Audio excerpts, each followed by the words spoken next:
Sir ಇದರಲ್ಲಿ ಈ ಅಧಿಕಾರಿಗಳ್ದು ಎಷ್ಟು ಕೈವಾಡ ಇದೆ, ರಾಜಕಾರಣಿಗಳ್ದು, ರಾಜ್ಯ ಸರ್ಕಾರದ್ದು ಅಷ್ಟೇ ಶೇಕಡ ಪಾಲಿದೆ. ಅವ್ರು ಹೇಳ್ದಂಗೆ ಇವ್ರು ಕೇಳ್ತಿದ್ದಾರೆ ಅಷ್ಟೇ. ಈಗ ನೋಡಿ ಸ್ಥಳೀಯವಾಗಿ ಒಂದೊಂದು ಇದರಲ್ಲಿ ಯಾವ ಮಟ್ಟಕ್ಕೆ ಅಂದರೆ ಈ ಪುಂಡು ಪೋಖ್ರಿಗಳು ಅವಳಿ ಜಾಸ್ತಿ ಆಗ್ತಿದೆ. ಈ ಗಾಂಜಾಗಳು ಇದು ಮಾಡೋದು, ಈ ಡ್ರಗ್ಸ್ಗಳು ಇದು ಮಾಡೋದು ಅವಳಿಗಳು. ಸರ್ ಸರಿಯಾಗಿ ಈಗ ಎಷ್ಟೋ ಕಡೆ ಬೀದಿ ದೀಪದ ಸಮಸ್ಯೆ ಇದೆ, ಎಷ್ಟೋ ಜನ ಹೆಣ್ಮಕ್ಳು ಓಡಾಡೋಕ್ಕಾಗಲ್ಲ. ಅದರಲ್ಲಿ ಈ ಪುಡಿ ರೋಡಿಗಳ್ದು ಬೇರೆ. ಪೊಲೀಸವ್ರು ಆ ಕಡೆ ತಲೆನೇ ಹಾಕಲ್ಲ. ಅವ್ರಿಗೇನು ಅಚ್ಚುಕಟ್ಟಾಗಿ ಸಂಬಳ ಬರುತ್ತೆ, ಸ್ಟೇಷನಲ್ಲಿ ಕೂತ್ಕೊಂಡಿರ್ತಾರೆ, ಒಂದಿಷ್ಟು ಅವರ್ ಡ್ಯೂಟಿ ಮಾಡ್ಬಿಟ್ಟು ಆರಾಮಾಗಿ ಮನೆಗೆ ಹೋಗ್ತಾರೆ. ಅವ್ರು ಕೂತಿರೋ ಸಂಬಳ ಬರುತ್ತಲ್ಲ. ಅವ್ರ ಸಮಾಜದ ಮೇಲೆ ಎಳ್ಳಷ್ಟು ಕಾಳಜಿ ಇಲ್ಲ. ಟೋಟಲಾಗಿ ಗೃಹ ಇಲಾಖೆ ಇದೆಯಲ್ಲ ಸರ್, ಆಮೇಲೆ ಜೊತೆಗೆ ಗೃಹ ಮಂತ್ರಿಗಳು ಏನಾರು ಮಾತೆತ್ತಿದ್ರೆ ಕೇಳಿದ್ರೆ ನನ್ನ ಹತ್ರ ಮಾಹಿತಿ ಇಲ್ಲ, ತನಿಖೆ ಮಾಡ್ತೀನಿ, ಇದು ಸುಳ್ಳು ಆರೋಪ. ಸರ್ ಒಬ್ರು ಗೃಹ ಮಂತ್ರಿಗಳಿಗೆ ಇನ್ನೂ ಮಾಹಿತಿ ಬಂದಿಲ್ಲ ಅಂದರೆ ನೀವು ಅಟ್ಟರ್ ಫೇಲ್ಯೂರೇ ಅಲ್ವಾ? ಫೇಲ್ಯೂರೇ ಅಲ್ವಾ? ನೀವು 100% ಫೇಲ್ಯೂರ್ ಅಲ್ವಾ? ಒಬ್ಬರು ರಾಜ್ಯದ ಗೃಹ ಮಂತ್ರಿಗಳಾಗಿ ಇನ್ನೂ ಮಾಹಿತಿ ಬಂದಿಲ್ಲ ಅಂದರೆ ಸ್ವಾಮಿ ಏನಕ್ಕೆ ಕೂತಿದ್ದೀರಾ? ನಿಮ್ಮ ಕೈಲಿ ಆಗಿಲ್ಲ ಅಂದ್ರೆ ರಾಜೀನಾಮೆ ಕೊಟ್ಟು ಕೆಳಗಡೆ ಇಳಿರಿ. ಯಾರ ಸ್ಥಾನಕ್ಕೆ ಯೋಗ್ಯರಿದ್ದಾರೋ ಅವ್ರು ಹೋಗಿ ಕೂತ್ಕೋತಾರೆ. ಆಗಬೇಕು. ಏನೆಲ್ಲ ಡಿಮ್ಯಾಂಡ್ಗಳು ಸರ್? ಆದರೆ ಒಳ್ಳೆಯದು ಅಷ್ಟೇ. ನಿಮ್ಮ ಡಿಮ್ಯಾಂಡ್ಗಳು ನಮ್ಮದೇನಿಲ್ಲ. ನಮ್ಗೆ ಯಾರು ಬಂದರು ಯಾರು ಗೆದ್ರು ಎಲ್ಲ ಒಂದೇ. ಯಾರು ಏನೂ ಮಾಡಲ್ಲ. ರೋಡ್ನ 100 ಸತಿ ಕೀಳ್ತಾರೆ, 100 ಸತಿ ಅಗೀತಾರೆ, 100 ಸತಿ ಹಾಕ್ತಾರೆ.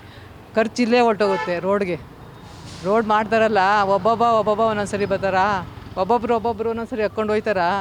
ಅಲ್ಲೇ ಹೋಗುತ್ತಾ ನಮ್ಮ ದುಡ್ಡೆಲ್ಲ? ನಮ್ಮ ಮಧ್ಯಮ ವರ್ಗದವರು ಬದುಕೋಕ್ಕಾಗಲ್ವಾ? ತೀರಾ ಬಡವರು ಬದುಕ್ತಾವ್ರ, ತೀರಾ ಸಾಹುಕಾರು ಚೆನ್ನಾಗಿ ಅವರ? ನಮ್ಮಂತ ಕತೆ ಹೇಳ ಸರ್. ಆಗಲೇಬೇಕು ಸರ್. ಯಾಕೆಂದರೆ ಇವಾಗ ನೋಡಿ, ಕಾರ್ಪೊರೇಟ್ರುಗಳು ಇಲ್ದಿರ ಈ ಲೋಕಲ್ ಇದರಲ್ಲಿ ಅಭಿವೃದ್ಧಿಗಳೇ ಆಗ್ತಿಲ್ಲ. ಯಾರಾದರೂ ನಾವೇನಾದರೂ ಕೆಲಸಗಳು ಆಗಬೇಕು ಅಂತಂದರೆ MLA ಹತ್ರಕ್ಕೋ ಅಥವಾ MP ಹತ್ರಕ್ಕೋ ಈ ಥರ ಹೋಗಬೇಕಾಗತ್ತೆ. ಅಷ್ಟು ನಮಗೆ ಹೋಗೋಂಥ ಇದು ಅಲ್ಲಿ ಇದು ಸಿಗಲ್ಲ, ಅವಕಾಶಗಳು ಸಿಗಲ್ಲ. ಅಲ್ಲ ಅವ್ರ ಹತ್ರ ಎಲ್ಲ ಮಾತಾಡಬೇಕು, ಇದು ಮಾಡಬೇಕು ಅಂದರೆ ನಮಗೆ ಕೈಗೆ ಸಿಗೋರು ಕಾರ್ಪೊರೇಟ್ರುಗಳು. ಸೊ ನಮ್ಗೇನು ಲೋಕಲಲ್ಲಿ ಏನೇನು ನಮ್ಮ ಮನೆ ಹತ್ರ ಏನೇನು ಇದೆಲ್ಲ ಕಷ್ಟ ಸುಖಗಳು ಹೇಳಬೇಕು ಅಂದರೆ ನಾವು ಅವ್ರ ಹತ್ರ ಹೇಳಬೇಕು. ನಮ್ಗೆ ಎಲ್ಲಲ್ಲಿ ಏನೋ ರೋಡ್ ಕಟ್ಟಾಗಿದೆ ಅಥವಾ ಮೋರಿ ಕಟ್ಕೊಂಡಿದೆ ಇದೆಲ್ಲ ಅಂತ ಹೇಳಬೇಕು ಅಂದರೆ ನಾವು ಲೋಕಲ್ ನಮ್ಮ ಹತ್ತಿರ ಇರೋರ ಹತ್ರಕ್ಕೆ ನಾವು ಹೇಳಬೇಕು. ಈಗ ಒಂದು 5-6 ವರ್ಷದಿಂದ ಆ ಥರ ಆಗೇ ಇಲ್ಲ. ಯಾರೂ ನಮಗೆ ಸಿಗ್ತಾನೇ ಇಲ್ಲ ಕೈಗೆ.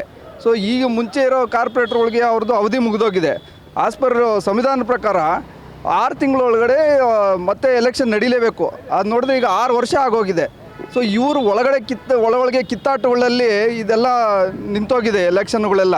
ಆದ್ದರಿಂದ ಇದು ಆಗಲೇಬೇಕು ಅಂತ ನಮ್ಮ ಸಾರ್ವಜನಿಕರಿಗೂ ಒಳ್ಳೆಯದು, ಡೆವಲಪ್ಮೆಂಟ್ ಆಗೋದಕ್ಕೂ ಒಳ್ಳೆಯದು. ಅದು ಆಗಲೇಬೇಕು ಸರ್.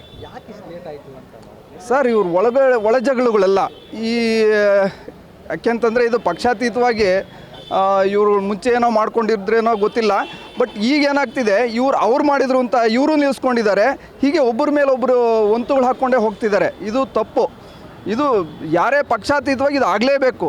ಈಗ ಎಲೆಕ್ಷನ್ ಆದ್ರೇ ನಮ್ಮ ಬೆಂಗಳೂರು ಡೆವಲಪ್ಮೆಂಟ್ಗೂ ಒಂದು ಒಳ್ಳೆ ಇದು ಸಿಗುತ್ತೆ. ಇವರೇನು ಬ್ರ್ಯಾಂಡ್ ಬೆಂಗಳೂರು ಅಂತಿದ್ದಾರಲ್ಲ, ಆ ಬ್ರ್ಯಾಂಡ್ ಬೆಂಗಳೂರು ಆಗಬೇಕು ಅಂತಂದರೆ GBA ಎಲೆಕ್ಷನ್ ಆಗಲೇಬೇಕು. ಆಗಿ ಕಾರ್ಪೊರೇಟ್ರುಗಳು ಬರಲೇಬೇಕು. ಈ ಲೋಕಲ್ ಡೆವಲಪ್ಮೆಂಟ್ ಆಗಲೇಬೇಕು ಸರ್. ಇಲ್ಲ ಸರ್, ನಾಟ್ ರಿಕ್ವೈರ್ಡ್. ನಮ್ಮ BBMPನೇ ಚೆನ್ನಾಗಿತ್ತು. ದೇ ವಾಸ್ ಮೋರ್ ಇಲೆಕ್ಷನ್ ಆಗಬೇಕು ಬೇಡವೋ ಅಂತ ಅಲ್ಲ, ಏನು ಡಿಫ್ರೆನ್ಸ್ ಆಗಲ್ಲ. ಕಾರ್ಪೊರೇಟರ್ಸ್ಗೂ ಗ್ರೇಟ್ ಬ್ಯಾಂಗ್ಳೂರ್ಗೂ ಏನು ಅಂಥ ಡಿಫ್ರೆನ್ಸ್ ಇಲ್ಲ. ಸೊ ಸೇಮ್ ಕಾರ್ಪೊರೇಟರ್ಸೇ ನಿಂತ್ಕೋತಾರೆ. It will be everything same. So ಜನಕ್ಕೆ ಏನು ಇವಾಗ ಎಲ್ಲ ಕಡೆ ಮೋರಿ ಎಲ್ಲ ತುಂಬ ಕಡೆ ಅಗ್ಬಿಟ್ಟಿದ್ದಾರೆ. ಸೊ ಏನು ಪ್ರಾಪರ್ ಗವರ್ನೆನ್ಸ್ ಇಲ್ಲ ಸರ್. ಯಾರು ಕೇಳೋರಿಲ್ಲ. ಮುಂಚೆ ಕಾರ್ಪೊರೇಟರ್ ಮನೆ ಹತ್ರ ಹೋಗಿ ಕೇಳ್ತಿದ್ವಿ, ಇವಾಗ ಯಾರನ್ನ ಕೇಳೋದು? We are not allowed anywhere to as.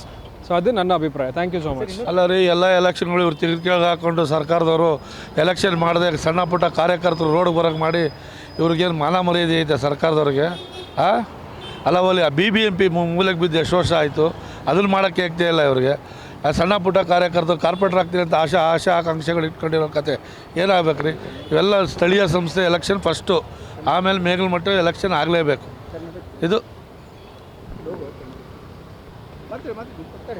First GBA election ಆಗಲೇಬೇಕು ಒಂದು, ಆಮೇಲೆ ಬೆಂಗಳೂರು ಸಿಟಿ ಕಾರ್ಪೊರೇಷನ್ ಎಲೆಕ್ಷನ್ ಆಗಲೇಬೇಕು. BBMP ಎಲೆಕ್ಷನ್ ಆದರೆ ನಿಮ್ಮ ಡಿಮ್ಯಾಂಡ್ಗಳೇನು? ಏನು ಡಿಮ್ಯಾಂಡು? ಯಾವ್ಯಾವ ಏನೇನು ಡೆವಲಪ್ಮೆಂಟ್? ನಮ್ಮದು ಸರ್ಕಾರ ಇಲ್ಲ, BJP ಸರ್ಕಾರ ಇಲ್ಲ, ಕಾಂಗ್ರೆಸ್ ಸರ್ಕಾರ. ಅದು ನಮ್ಮ ಸರ್ಕಾರ ಬಂದರೆ ಎಲ್ಲ ಅಭಿವೃದ್ಧಿ ನೀಟಾಗಿ ಮಾಡ್ತೀವಿ.